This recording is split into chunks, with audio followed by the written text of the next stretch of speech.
In 1984, Mercedes-Benz launched a new generation of mid-range sedans, internally called W124.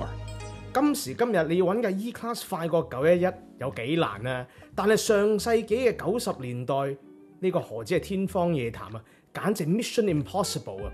咁但係我哋今日講嘅主角，佢唔單止快過911，佢甚至乎係Benz同保時捷聯手打造嘅神車，佢就係 W124-500E。點解話係神車？因為保時捷博物館都要 show 出嚟啊！咁究竟500E 嘅幕後推手係邊一個呢？ Benz、保時捷，定係嚟自遠東嘅邪惡軸心國日本仔？係啊，你聽錯咗啊！其實唔係一個日本仔，係日本車先啱。但係點解一部日本車可以令到兩個唔拉更嘅德國佬一齊做車，一齊去片啊？斯圖加特，德國第6大城市。點解車迷一話去德國旅行，個個都要去呢度朝聖？因為呢度正正就係 Benz 同保時捷嘅老家。兩間廠話就話係同鄉啊，但係其實平時河水不犯井水，一向都冇乜交集嘅。但係點解你去到呢兩間博物館，你都會發現有同一部車？係啊，就係呢部 W124嘅500E啊！點解部 Benz E-Class 好地地會出現喺保時捷嘅博物館呢？究竟兩間廠係咪啲不可告人嘅秘密呢？ After years of intense work, Lexus is ready to celebrate. Because even at the equivalent of 145 1989年，凌志 LS400就好似粒原子彈咁喺美國豪華車市場炸開。點解？因為佢用 S-Class 一半嘅價錢，佢就可以俾到 V8 引擎，比起 Benz 更安靜、更豪華嘅體驗俾你。LS400 一上市 ，Benz 北美分公司即刻亂晒龍，銷量一夜之間蒸發咗1/4。當其時 W126 S-Class 同 W124 E-Class 直接被 KO。W124 嘅 E-Class 仲慘，本身淨係得6缸引擎，點樣同 LS400 鬥啊？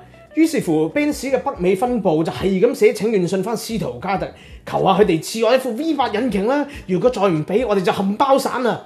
收到請願信嘅德國佬係咪即刻賜一副 V8 俾啲美國佬呢？錯啊！因為所有嘅資源當其時要去晒 W140 嘅 S-Class 去反攻 LS400，至於 W124 呢條戰線根本冇人得閒理。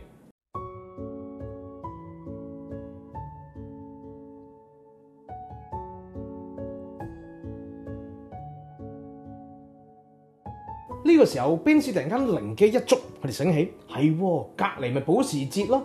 既然遠水不能救近火，就梗係近近地揾保時捷嚟幫手啦。你以為當其時嘅保時捷好似依家咁風光啊？其實去到80年代尾，佢哋喺北美嘅銷量已經插水90%啊，差唔多要執笠咁滯啊！所以 Benz 一打去保時捷，喂，波子接唔接 freelance 啊？波子即刻話有錢，即刻幫你搞掂佢。於是乎 ，Benz 就將呢個 W124 V8 project 外判咗俾保時捷。To do list 長到好似本字典咁厚，加闊車架、強化防火牆、改全動軸，仲要確保埋側面安全，多唔多嘢做咗一啲啊？不過對於當時冇嘢做嚟講嘅保時捷，呢啲嘢啱晒啦。你一定係以為波子呢壇嘢有份，佢就會塞去嗰副 V8 落去啊？錯啊！其實今次 Benz 係自攜海鮮，保時捷只係一個廚師幫手加工嘅啫。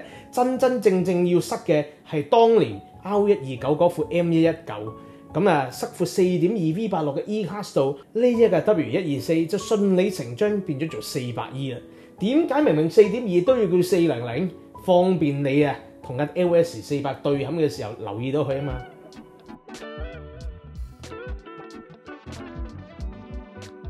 講咗咁耐，都好似講緊400E嘅古仔嘅喎，何來500E啊？其實呢個時候 Benz 知道 V8 塞得落一架 W124，固然係開心啦，但係佢哋有一個重大嘅發現，佢哋發現只需要改短個遮腳，就可以喺唔改變引擎外觀嘅容積底下，可以加多800cc 俾佢，有 5.0 V8 咯，怕咩同寶馬 M5 抽啊？其實打 M5 先係佢哋真正嘅目標。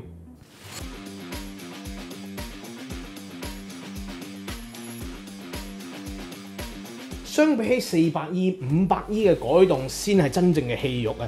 事關為咗要應付呢副大馬力嘅 V8，Benz 直接將 R129 SL 嘅前懸掛、迫力、呔鈴全部移植過去。令到 500E 足足闊咗 5.58cm， 連帶有個相當之靚仔嘅拋沙板咧，聽落去5點幾 cm 好似冇乜料到啊，但係去到 Benz 生產線，今次仆街了，架車闊到廠都出唔到喎。既然產房都出唔到 ，Benz 就唯有死死地氣再打翻俾波子啦。波子其實當其時咧錢就冇乜啦，但係停用呢個廠房啊好多喎。於是乎佢就決定用959個廠房咧幫 Benz 去組裝嘅 500E。咁啊，其實呢個實際嘅組裝過程係點樣咧？相當之繁複啊！聽住啦，首先咧 Benz 要將一個標準 W124 嘅車殼運送到去保時捷，俾保時捷去加工嘅。加工嘅過程就同頭先講嗰啲咧，加闊個傳動軸啦，將車頭嗰兩條陣擘闊佢啦，諸如此類啦。咁啊之後再將個車殼 send 翻去 Benz 度噴油。咁如果400E 嘅車款咧，基本上就可以 keep 住喺 Benz 度繼續組裝。但係闊咗嘅 500E 咧，唔好意思啊，你要留堂啊！噴完油之後 send 翻去保時捷繼續冚。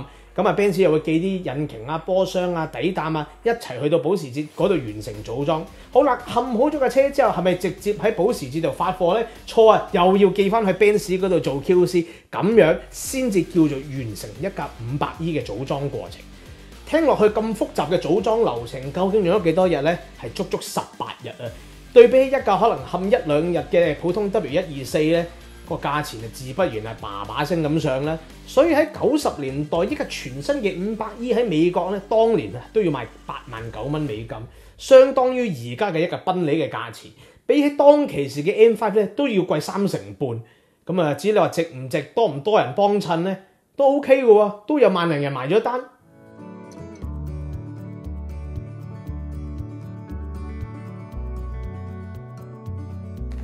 咁點解 500E 到今時今日都會係大家心目中嘅一架神車呢？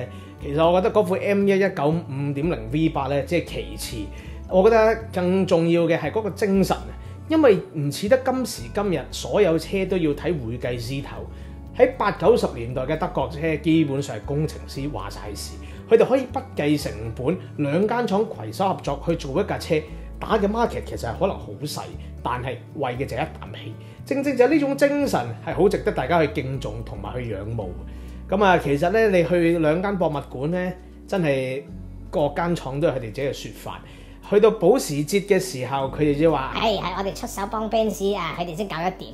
去到 Benz 博物館，佢哋嘅導賞員就會同你講：呢架 500E 其實係保時捷嘅保就業計劃，係保護啲同鄉咁樣話喎。